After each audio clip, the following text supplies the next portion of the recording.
بسم الله الرحمن الرحیم. نن زموږ د قرآن پاک د ترجمې سبق نمبر 25 سے سوره بقره شروع ده. اوله سپاره ده او شپږمه رکوع به انشاءالله نن موږ وایو. نن به موږ 47 نمبر 40 او 48 آیات دا دوه آیاتونه به وایو. اول تلاوت کو او بیا به د هغې نه پس لفظي ترجمه او مختصر تفسیر وایو. اعوذ بالله من الشیطان الرجیم. بسم الله الرحمن الرحیم. يا بني إسرائيل اذكروا نعمتي التي أنعمت عليكم وأني فضلتكم على العالمين. واتقوا يوما لا تجزي نفس عن نفس شيئا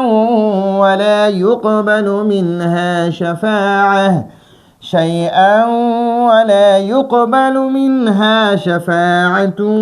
ولا يؤخذ منها عدل ولا هم ينصرون. صدق الله العظيم. يا بني إسرائيل، يا مانا دا او بني دا ابن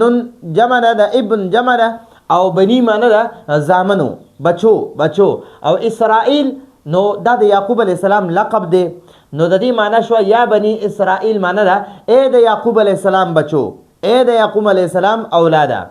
یا بنی اسرائیل اے د یعقوب علیہ السلام بچو، اے د یعقوب علیہ السلام اولادا. اذکرو دا د جمع صيغه د امر. تاسو یاد کئ دی بنی اسرائیل ته بار بار الله پاک اوس دا تکرار للتاکید، دا چې کله تکرار وشي نو دا د تاکید دپاره وي. نو دینه مخکې رکوع کې شروع کې یا بنی اسرائیل اذکروا نعمتي التي انعمت علیکم واوفوا بعهدي اوف بعهدکم وایاي فرهبون. هغه او په دې رکوع نه په هغه رکوع کې صرف مختصر غونډه کې انعامات په ذکر شوي. اوس د دین وا دا اوس چې کوم رکوع شروع شو په دې کې بعد په بنی اسرائیل باندې چې کوم انعامات شوي الله پاک پاغي کوم حالات راوستي هغه ټول به پکې تفصیلی بیانېږي. نو مخکې رکوع کې اجمالی تذکرہ وا او دې رکوع کې به ان شاء الله تفصیلی باس وي، تفصیلی تذکرہ به د بنی اسرائیل. یا بنی اسرائیل اے د یعقوب علیہ السلام اولادا، اے د یعقوب علیہ السلام بچو. اسرائیل دا د یعقوب علیہ السلام لقب دی، لقب ٹھیک شو. لکه څنګه د رسول الله صلی الله علیه وسلم یو لقب ابو القاسم، خپل نوم محمد صلی الله علیه وسلم دی او ابو القاسم به ورته ویلو چې قاسم د نبی علیہ السلام د زوی نومو، نو ابو القاسم به ورته وی. نو یا بنی اسرائیل اے بنی اسرائیل نو اسرائیل چې دا ما تاسو ته مخکې ردی تذکرہ کړو. اسرا معنی دا بنده او ایل معنی دا الله، د الله بنده. عربی کې وای عبد الله یا صفوت الله، ٹھیک شو، د الله برگزیده بنده. نو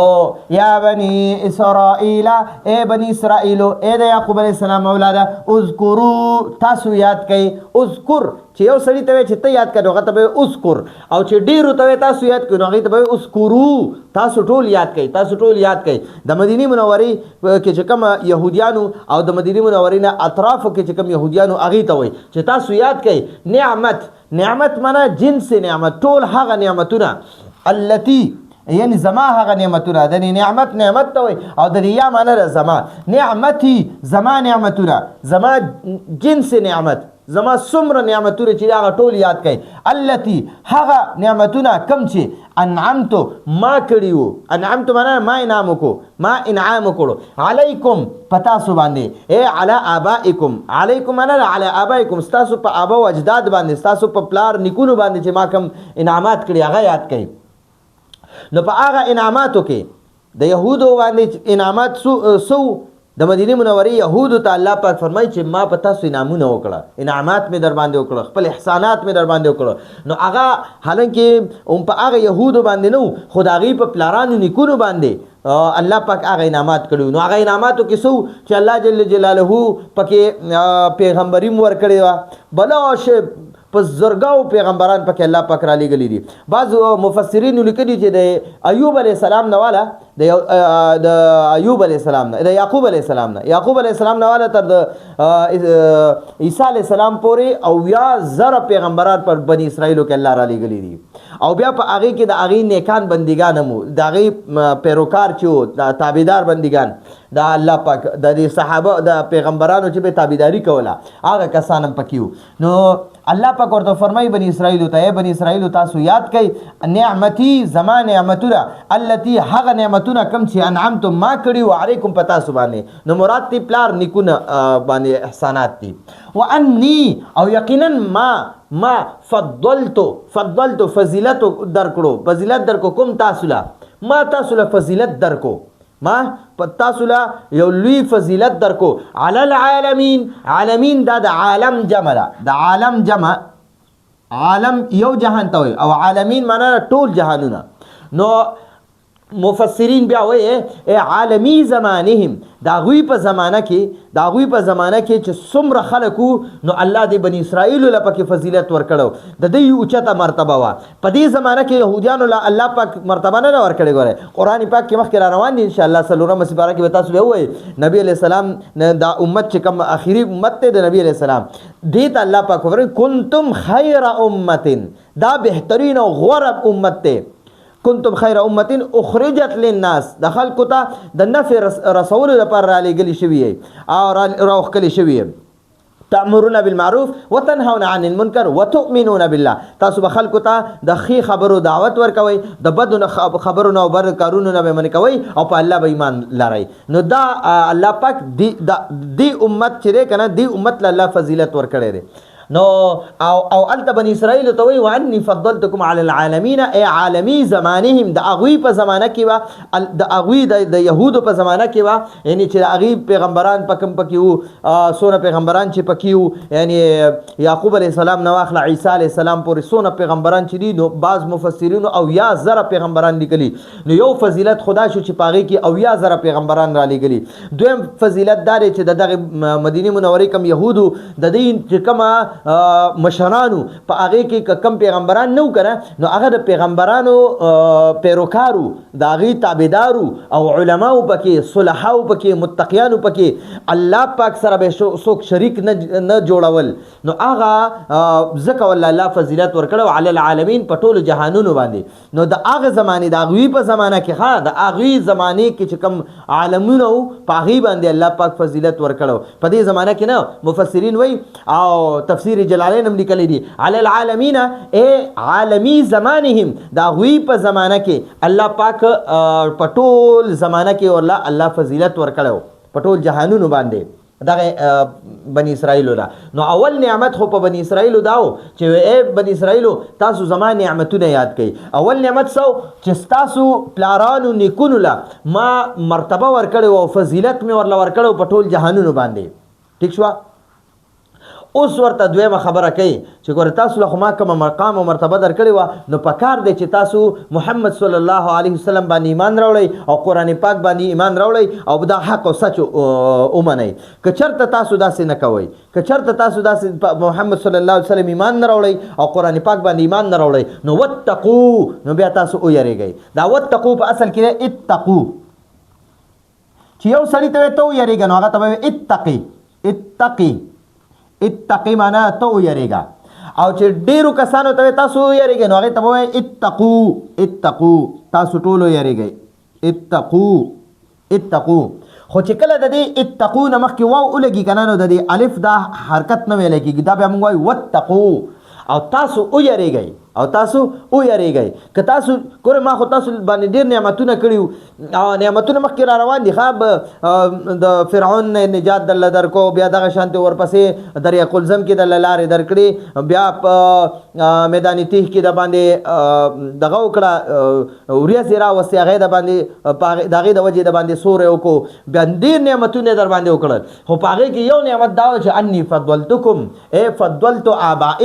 فضلتو آبائکم، ما ستاسو پلار نیکونو باندې فضیلت کړو فضیلت مې ورکړو علی العالمین په ټول جهانونو باندې عالمی زمانه هم داغوی په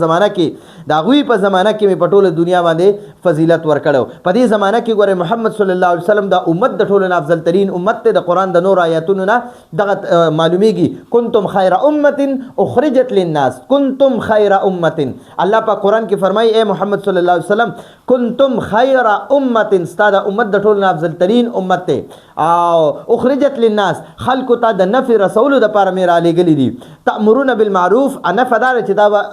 خلق ته دعوت ورکوي تبلیغ به ورته کوي د خبرو حکم به ورته کوي وتنهون عن المنکر او د ګناهونو نه به منې کوي وتؤمنون بالله په الله به ایمان لري نو دی وخت کې دا امت د محمد صلی الله علیه وسلم افضل ترین امت ته دینه اعلی امت بل الله پاک نه پیدا کړي ځکه چې عیسی علیه السلام به الله ته سوال کولو الله پاک به ورته فرمایل چې اے عیسی زبستانه پس یو پیغمبر را لګم چې داغه نوم به وي احمد صلی الله علیه وسلم او غلب امت ور داسې امت ورکوم چې دا هغه امت به ډېر لوی مقام او مرتبه وي نو هغه پیغمبرانو به وي یا الله دا امت مال راکا عیسی علیہ السلام الله نه سوال کړو موسی علیہ السلام الله نه سوال کړو یا الله دا امت مال را نو الله پاک ورته فرمایل نه دا زما د احمد صلی الله علیه وسلم امت ته نو یا الله که زما دا امت مال نه راکې نو ما دی امت کې پیدا کا دومره خواهش به کولو و چې د محمد صلی الله علیه وسلم په امت کې بیا مام پیدا کا موسی علیہ السلام هم دا سوال کړی عیسی علیہ السلام هم دا سوال کړی نو بیا ورته الله پاک دی يهوديانو ته وای اے يهوديانو ما د باندې انعامات کړی دي که هغه انعامات په ټول جهانونو ما تاسو د ابا او اجدادو په زمانہ کې ما اغوی له په ټول جهان باندې فضیلت ورکړو مرتبه او مقام او جاه مرتبه مې ورکړې و نو تاسو وګورئ ما مرتبه درکړې وي فضیلتونه مې درکړیو په کار دی چې تاسو په محمد صلی الله علیه وسلم ایمان راوړئ او قرآن پاک زما اخري کتاب ومنئ په قرآن ایمان راوړئ نو که چېرته تاسو داسې نه کوئ که نه نو واتقو او تاسو ویریږئ نو بیا تاسو ویریږئ یوما عظیما دا تنوین چې پر یوما باندې دی نو ما ورته بره لیکلي التنوین للتعظیم التنوین للتعظیم دا د تعظیم د پاره د عظمت د پاره تنوین دی د دې معنی دا چې یو عظیم ورځ نه ویریږئ توتقو نو تاسو ویریږئ یوما د داسې عظیم او لوی ورځ نه د قیامت ورځ ته مراد دی چې په هغه ورځ باندې قرآن کې راځي وایي چې په هغه ورځ باندې ماشومان چې دي که نه کم واړه ماشومان نو دوی به بوډاګان شي ٹھیک شو نو دومره سخترین ورځ به وي د هغه ورځې د شدت د وجې نه به دا ماشومان به بوډاګان شي نو واتقو او تاسو ویریږئ یوما عظیما داسې عظیم شان ورځ نه د قیامت د ورځې نه ویریږئ لا تجزي چې هېڅ بدله به نه ورکوي هېڅ به په کار نه راځي نفس حسنه یو نیک کس یو نیک سړی به د چا اس په کار نه راځي عن نفس د یو بد سړي لا تجزي نفس لا تجزي ګورئ دا لا تجزي چې را کنه دې ته موږ وایو دا د واحد مؤنث غایب صیغه ده غایب ٹھیک شو او دا نفس مؤنث دی کنه مؤنث دې ته موږ وایو مؤنث سماعي دا مؤنث سماعي دی نو ځکه دی چې کله یو اسم دغه وي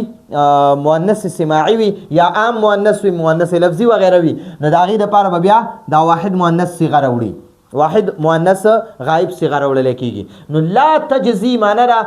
څه به په کار نه راځي یا اس بدله به نه ورکوي نفس یو نفس حسنه یو نیک انسان به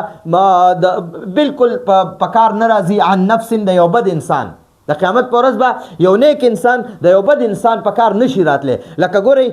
لکه نوح علیه السلام چې دی که نه نوح علیه السلام هغه د الله پیغمبر یو نیک بنده و د الله پاک خو هغه به د خپل زویم سفارش نشي کولی ابراهیم علیه السلام د الله خلیل دی خلیل خو هغه به هم د خپل پلار سفارش نشي کولی نه بشي کولی ټیک شوه نو دقه وایي چې لا تجزي نفس یو ښه نفس یو ښه کس یو بزرگ کس یو نیک کس یو پیغمبر کس هغه به عن نفس د یو بل نفس سیئه د ګناهګار انسان په کار نشي راتلی یعنی مطلب دا دی چې دا نیک کس چې دی که نه نو دا به د بد کس په کار نشي راتلی ٹھیک شو د نیک کس نیکی به د هغه په کار راځي د د نیکی د بل چا په کار باندې نشي راتلی شیئا معنا دا ذره برابرم یا پس سیس کې به په کار نه راځي نیک انسان به د بد انسان ذره برابرم په کار نه راځي د قیامت په ورځ باندې ٹھیک شو ولا يقبل او نبا قبل ولا شي ولا يقبل او نبا قبل ولا شي منها من نفس سيئه د دې بد منها معنا من نفس سيئه د نفس سیئه نه یعنی د بد انسان نه د بد کردار انسان نه به هیڅ څیز هم نه قبلولی شي په هغه ورځ باندې شفاعت څه سفارش پې نه قبلیږي ټیک شو چې لکه څوک ورله راشي او د دغه بدکار انسان سفارش کوي نو الله به د ده دا سفارش نه قبلوي ولا یؤخذ او نه به اخیستلی کېږي یقبلو چې دی که نه یقبلو نو دا هم د مجهول صیغه ده نه به قبلولی شي منها د دغې نفس سیئه نه د دې بد کس نه د بدکار انسان نه شفاعت څه سفارش پتې نه قبلولی شي ولا یؤخذ او نه به اخیستلی کېږي نو دې ته مونږ وایو فعل مجهول دې ته مضارع مجهول مونږ وایو مضارع مجهول او دا یقبلون مضارع مجهول ده مجهول ٹھیک شو نو ولا يقبل او نه به قبلولی شي منها د دغې نفس سیئه نه د دغې بدکار انسان نه شفاعت سفارش ولا یؤخذ او نه به اخیستلی کېږي نه به اخیستلی شي منها د دغې نفس سیئه نه منها من نفس سیئه د دغې نفس سیئه نه اخیستلی کېږي عدل څه معاوضه څه بدله چې لکه قیامت په ورځ به د بدکار انسان الله پاک په دربار کې څه سفارش وکړي نو دا سفارش پې هم نه قبلیږي یا به څه فدیه ورکړي څه معاوضه به ورکړي د خپل ګناهونو نو هغه به هم نه قبلیږي ولا هم او نه به د دغې بدکارو خلکو ینصرون څه مدد کولی شي نو دا ینصرون هم دا فعل مجهول صیغه ده فعل مضارع مجهول صیغه ده ینصرون معنا مدد په نشي کېدی ٹھیک شو مدد به نشي کېدلی د کم کس دا چې کومه نفس سیئه دی نو مطلب دا دی چې کم الله پاک ورته فرمایي چې تاسو ګورئ د داسې عظیمې ورځې نه ویارېږئ په کومه عظیمه ورځ باندې به چې یو نیک کس د یو بد کس په کار نشي راتلی هیڅ پې په کار نشي راتلی او نه به د دغې بد کس نه د دغه بدکاره کس نه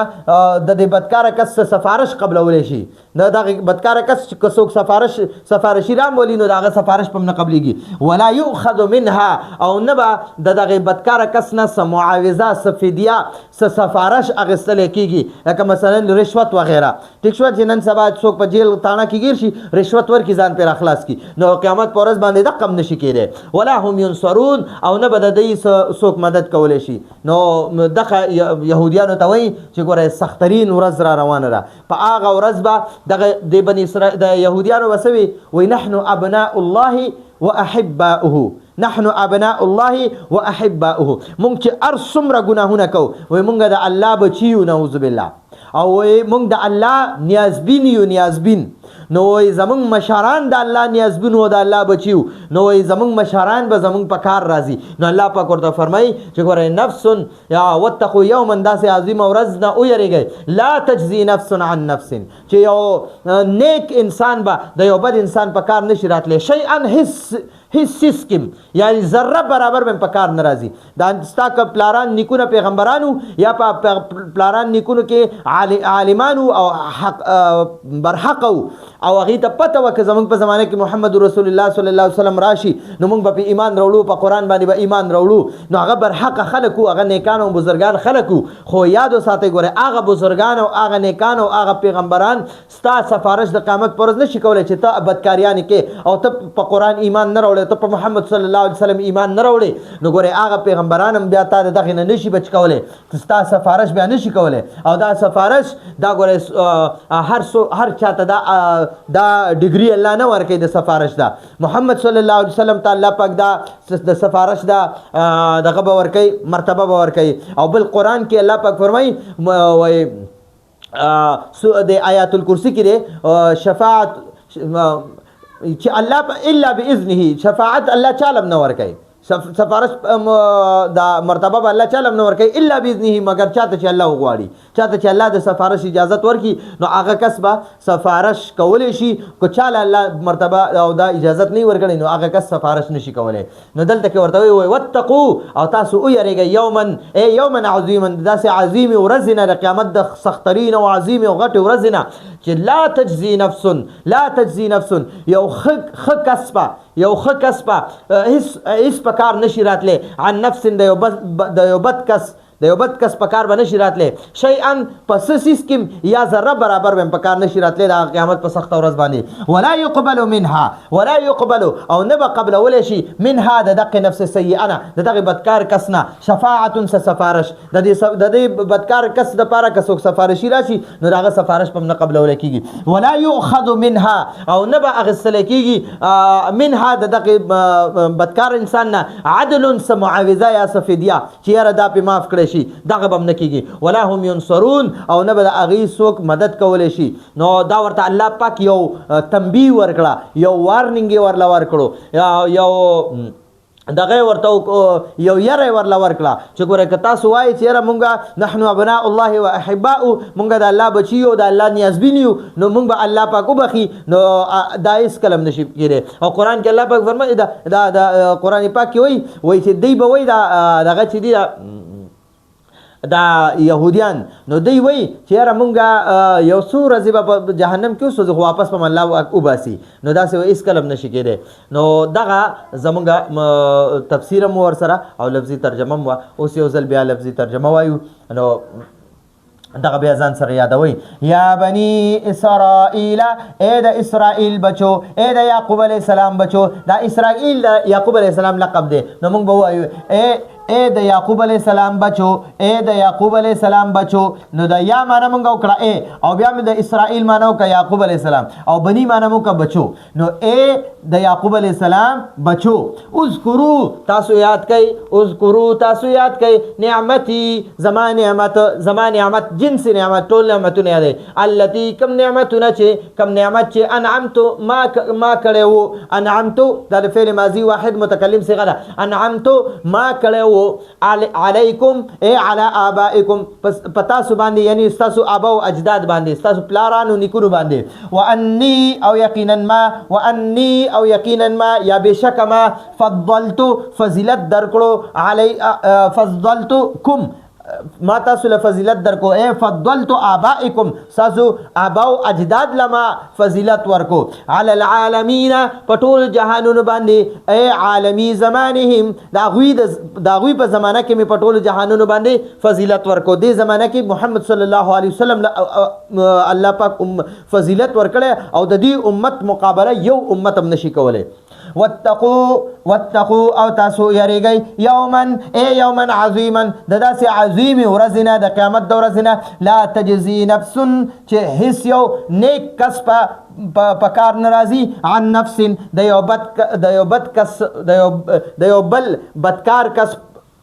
شیئا ذره برابرم چې یو